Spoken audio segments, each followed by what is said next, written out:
cool. You guys got all the ghosts.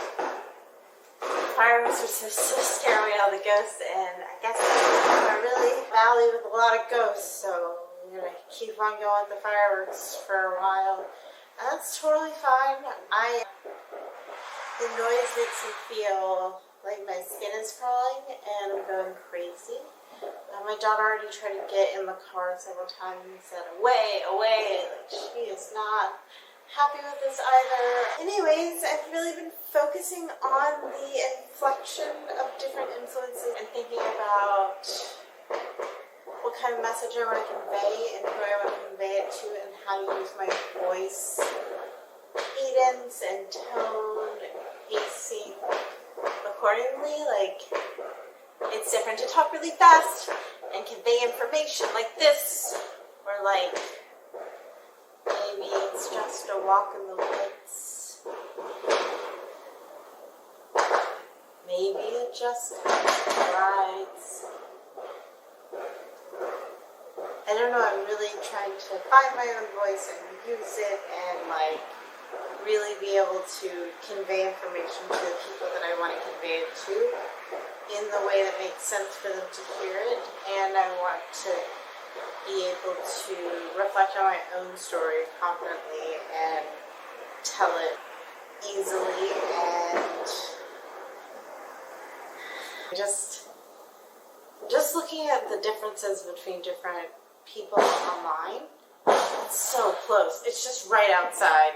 It's just right outside. It seems like the more like left-leaning, I would say more liberal side of things, the women are making statements and like, here's what you need to do. Here's the answer. Here's what I know to be true. Here's the research.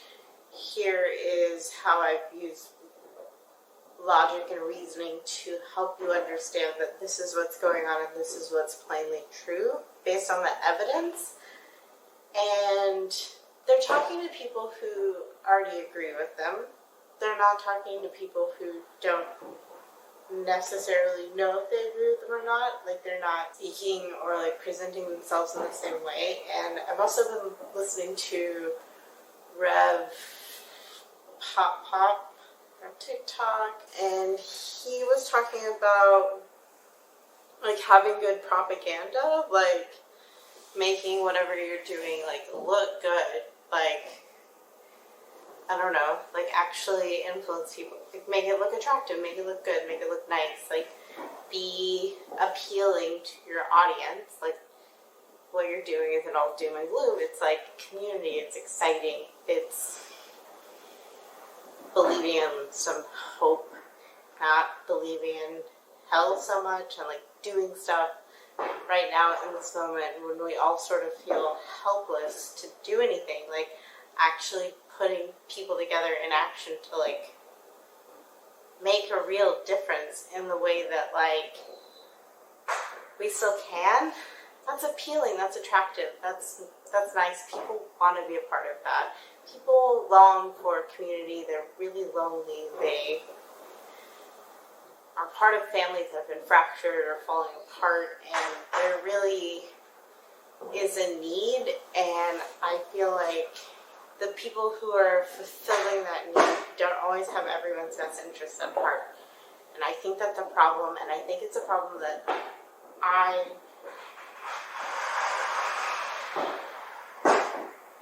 should spend my lifetime trying to solve. These values of like, we all have worth and dignity, and I believe in the interconnected web of all of us. And I know to be true that if we strengthen the social safety net, and you're the one who falls, because we all should help each other as if we are the ones who are going to need help next. It's generative and it's selfish and it's community. It's just like if you make a casserole for your neighbor who is grieving. When you're grieving, you have a bunch of people there around you who make you a casserole, and that's good because we're all human and we're all going to grieve. when you have something to celebrate, you have people to do that with you. That's an attractive message, and it's an attractive thing to strive for and to want and to be a part of. When I look back at the archives here, I can see a lot of people who were on the right side of history, and I'm proud to live here and also be a person who can be a part of being on the right side of history, like right now in this moment. We are living through a calm before. I don't know, it's not even a calm, it's just gonna be a war soon. And we seem to not have learned anything from last time around. And I'm determined that we want to, because we can't come out of this like that with blood on our hands. We can't have our grandchildren, our great-great-grandchildren look back at us and be shamed. We have to be on the right side of history. We just have to do what we know to be right in small ways. Often, we have to grieve together, and we can't compare ourselves to other people, and we can't worry about there being a finish line or a heaven or a hell or in the end I'll get what's mine. It's just right now. So if you're feeling bad or angry or sad or joyful, you just feel those things. Don't save it for later. Don't save all your joy for heaven. Don't save all your anger up and make it resentment. That food tastes bad. Resentful gifts are ones that we don't want to open. We don't need it here. If you're angry, be angry. And if you're sad, go find where the nearest chapel is to you. A place you've passed and thought was beautiful. See when they're open. Sometimes they do chores. Just some space that was made for... But you can sit quietly, maybe a few other people, and just cry. Cry to the God of your choosing. Or just cry to the future you that you thought you would be, but you know that you're not. It's so loud. This year, I want you to be a free person. We've believed so many lies and fairy tales, and when your boss says that if you work harder, then you'll get this promotion, and that'll mean more money. So you do. You work harder, you work and work and work, and you give up other parts of yourself. You don't know who you are anymore. You come home and you just sleep. You're making dinner. You're thinking about work. You go to sleep and you're thinking about work and this anxiety of, am I good enough? This question that was placed in front of you by someone who you thought maybe might have cared about you, but they don't. They tricked you, they betrayed you, they took your trust and made it their plaything. Sometimes what they took from you was your sanity, and sometimes what they took from you was your relationship. And sometimes what this lie takes from some, it's hard to coordinate exactly, but the stress, I don't know what it is. It's harder to start a family and have a piece of you that's private, a part of you that's more than just a worker or a cog in a machine. Harder to develop more of yourself, to fully see who you are when you're believing this lie that you're just hoping to be good enough for a boss who will lay you off. Work was like your family. But now you're looking back and you think, maybe my family was really mean. Because what just happened was really mean. And then all alone, wondering what happened, sweetheart. Capitalism happened. and happen everywhere. And it's ripped through communities and families and people. It's a choice we don't have to make. We can choose not to trust anyone but ourselves, to look to community, to strengthen the social safety net, to say